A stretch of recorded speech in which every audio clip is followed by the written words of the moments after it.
I want to give to my people is honest conversation, authentic conversation, and real life experiences, and kind of telling them how I was able to navigate this world and how I continue to navigate this world. Your creativity and your artwork, your paintings are like so, I don't know, so amazing to me. Like, I aspire to be like close to what you are doing.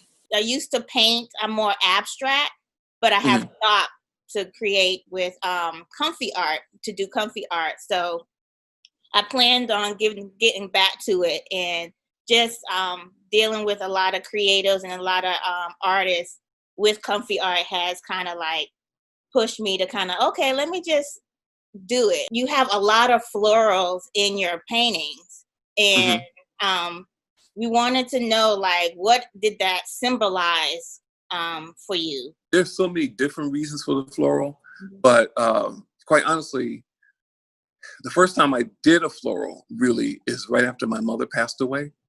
And my mother passed away almost 12 years ago from cancer. And what happened after she passed away was I went a long period of time where I couldn't paint. I couldn't find, I mean, I was painting, but there, like I say that art is energy.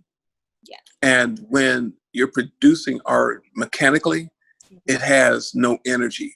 And so there were several pieces I attempted to do after she passed, but it just had no energy. And so I took a break from painting. And when I revisited painting again, the first thing I did was a painting of a little boy, and the little boy was holding a large bouquet of flowers.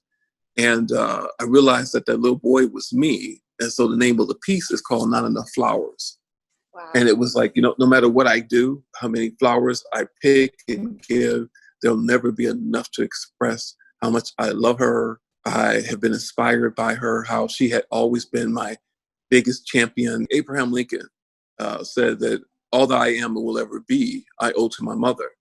And I agree with that. I would not be where I'm at if it wasn't for her. So when I lost my biggest fan, I lost something. And so the flowers started there. And then the more I started to examine why the flowers, and of course it makes perfect sense, because the flowers are life, they're death, they're a celebration, they're beauty, but they don't last for a long period of time. But they're also often used as an attempt to distract from the truth. And so they might be a painting. I always give the example, although I've never done this, but it might be a painting of a lynching. And in the corner, there's a bright bouquet of flowers. And what it is an attempt to distract you from what's really going on in the world. Right. And so the flowers are a compliment at times, but it's also used as a distraction. Wow. And then from an artistic standpoint, flowers are, for me, so fun to paint, because the way I find myself doing them, they're like abstract, and they're abstract until they become real. And so as I'm painting them and painting them and painting them, I'm painting them almost close up. But at some point, I'm following the shapes and whatever, and then I pull away, and there they are.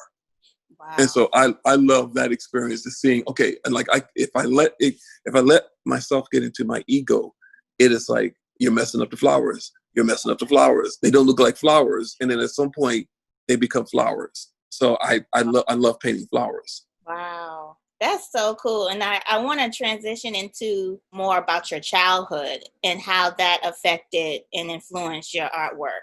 Well, a couple of things happened. Like, one of the oddest things that happened is I can remember the first time I started drawing.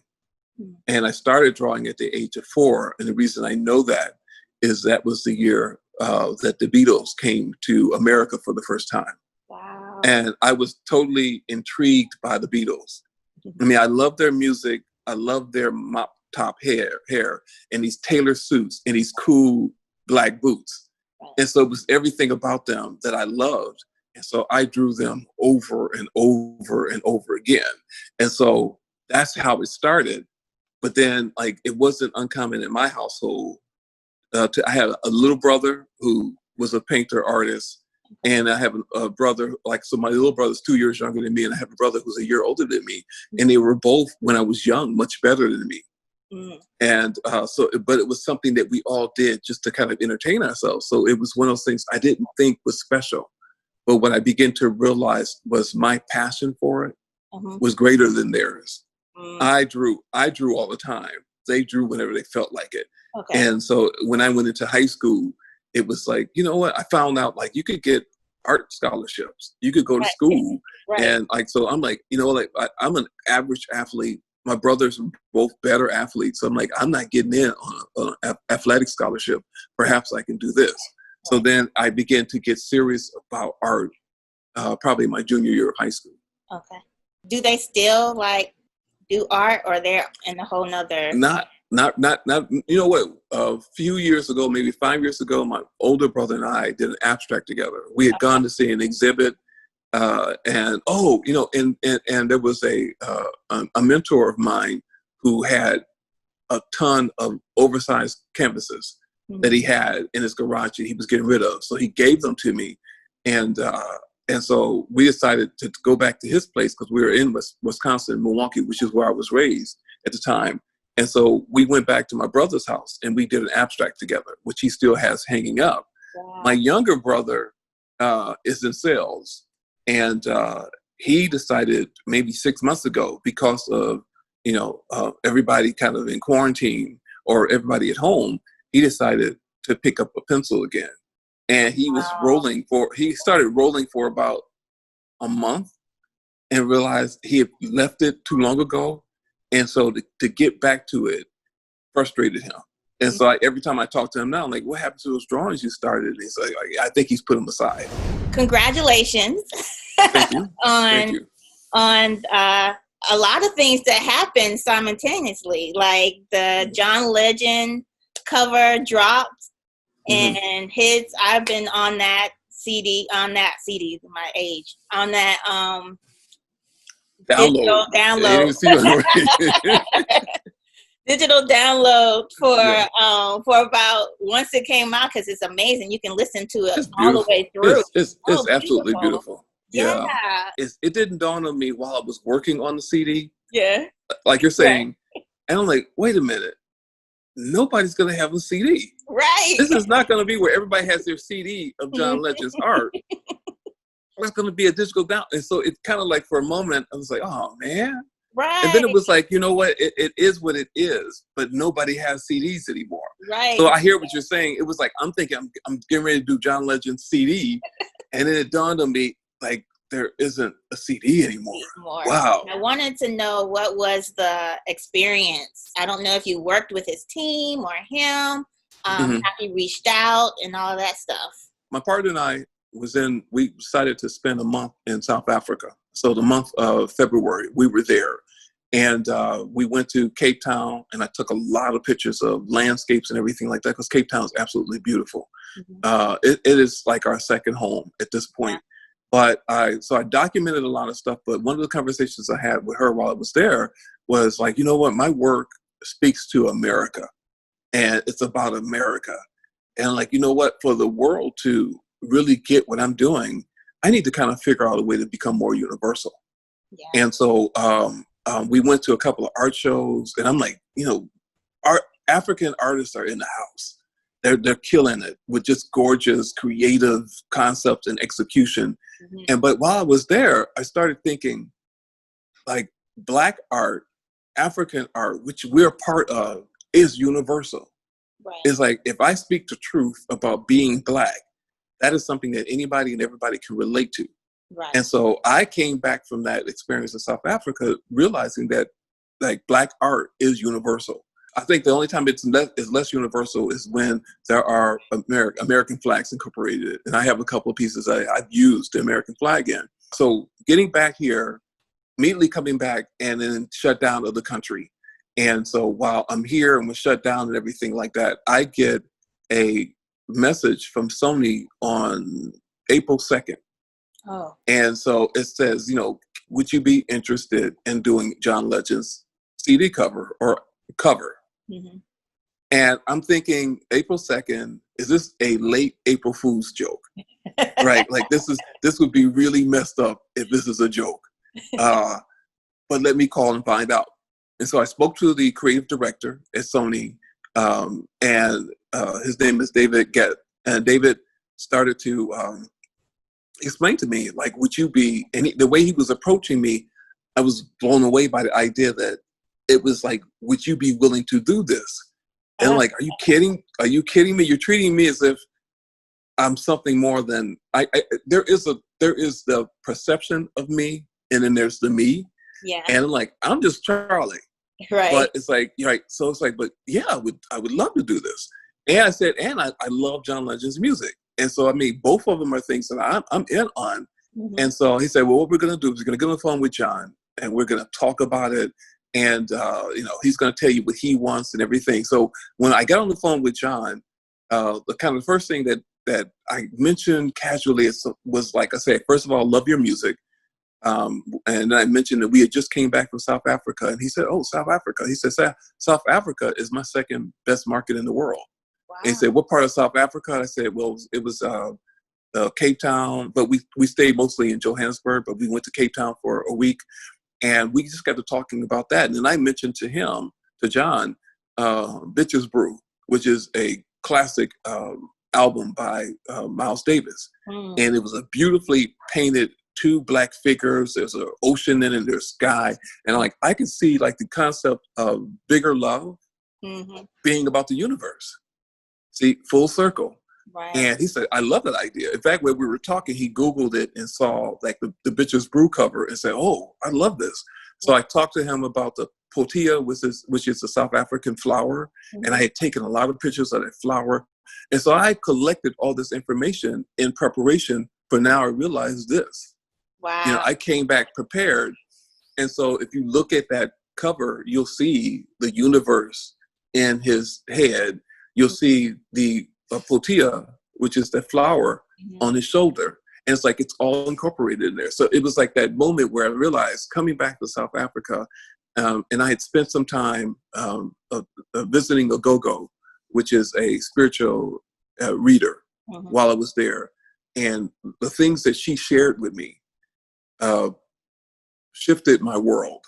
Wow. And it shifted in a way where she kind of acknowledged and recognized that I am not in tune with my ancestors, that they have been controlling, dictating, orchestrating my whole life, and that the energy that I exist in me was powerful, and that I just needed to take the time to acknowledge them, recognize them regularly, and watch what happens.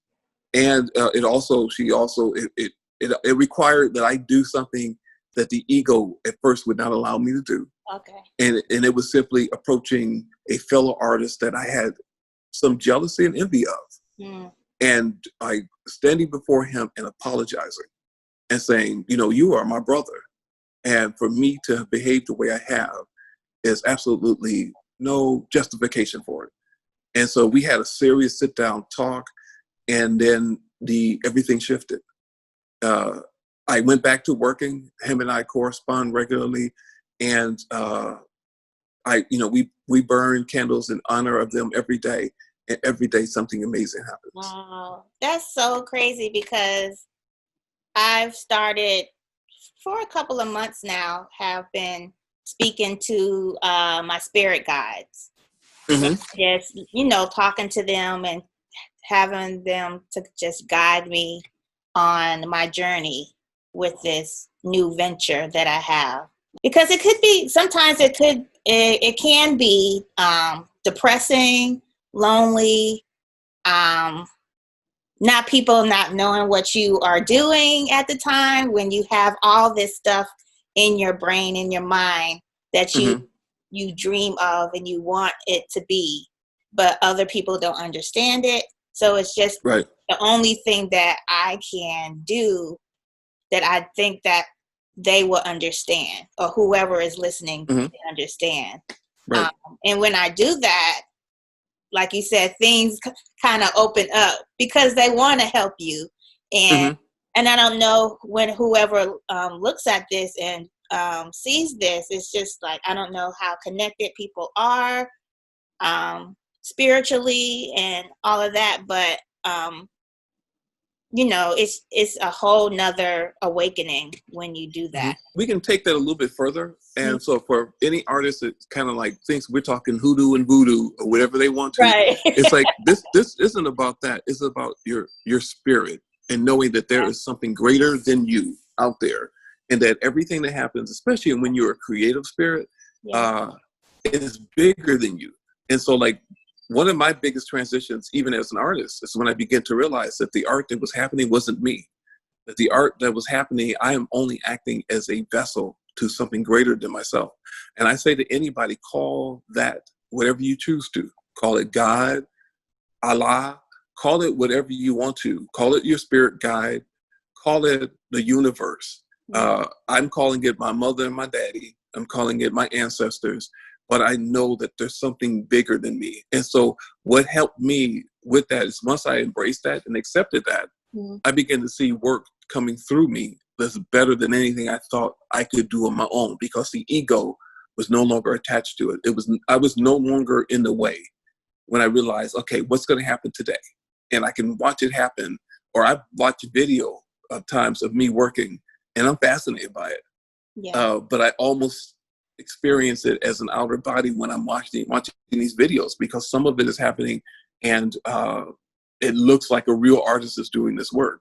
And so I have to acknowledge that that physical being is me, but that energy is bigger than me. Right.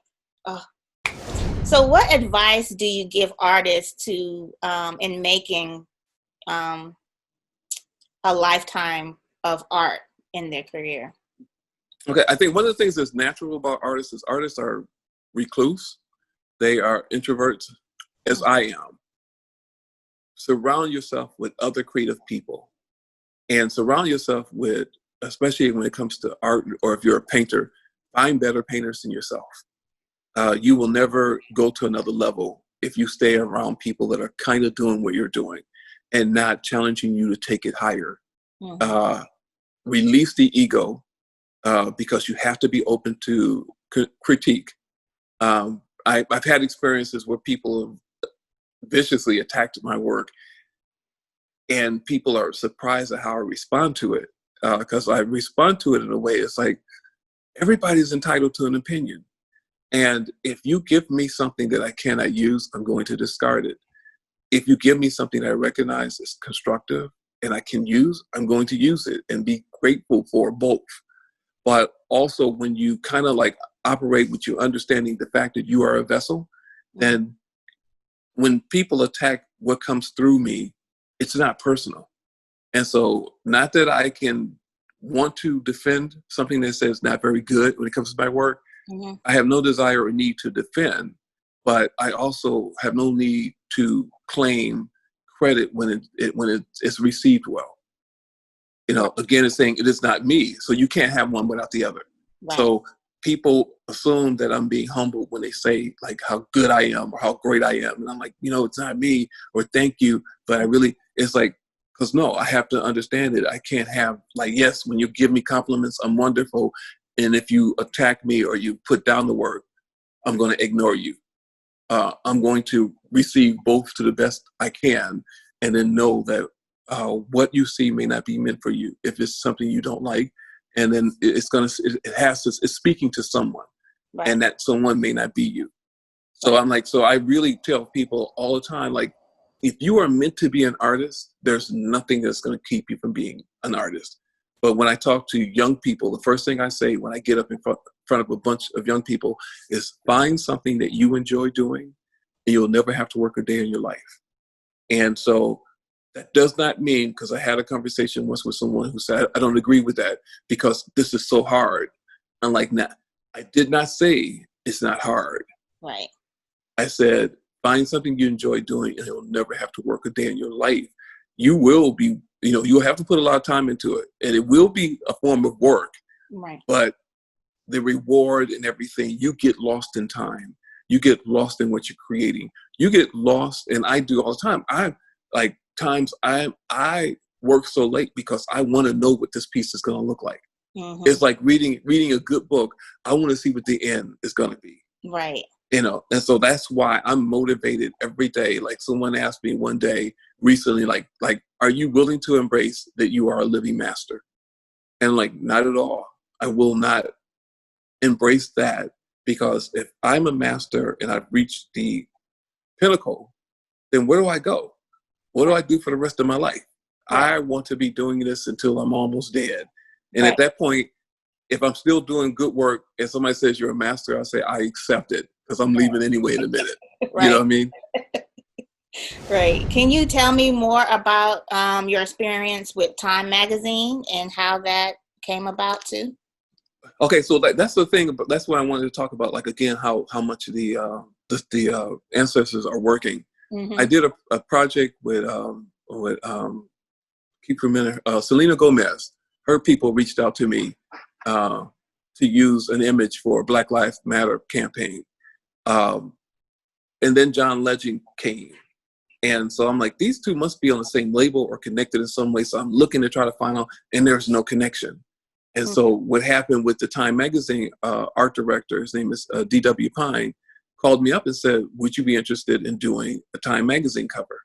And again, it's like, where's this coming from, right?